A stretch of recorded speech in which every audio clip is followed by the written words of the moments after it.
നമസ്കാരം, പുതിയൊരു വീഡിയോയിലേക്ക് സ്വാഗതം. ഇന്ന് നമുക്ക് കേരളത്തിലെ ചിക്കൻ്റെ വില നോക്കാം.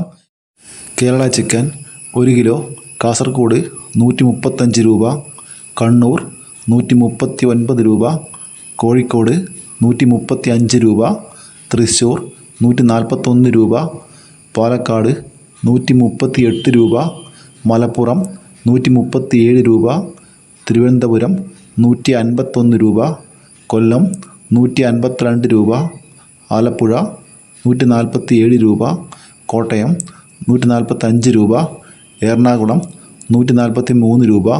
ഇനി നമുക്ക് കേരളത്തിൽ ഇന്നത്തെ ഒരു മുട്ടയുടെ വില നോക്കാം. ഒരു മുട്ട 6 രൂപ 75 പൈസ, 100 മുട്ടക്ക് 625 രൂപ. കേരളത്തിൽ കോഴിയിറച്ചി വില പതുക്കെ വർദ്ധിക്കുന്നുണ്ട്. ഇതാണ് ഏറ്റവും ഒടുവിലത്തെ കേരളത്തിലെ കേരള ചിക്കൻ്റെ വില. ഇത് ഒരു കുടുംബശ്രീ പദ്ധതിയാണ്. ഇവരുടെ വീഡിയോ പൂർണ്ണമാകുന്നു. ലൈക്ക് ചെയ്യാൻ മറക്കല്ലേ. Thank you.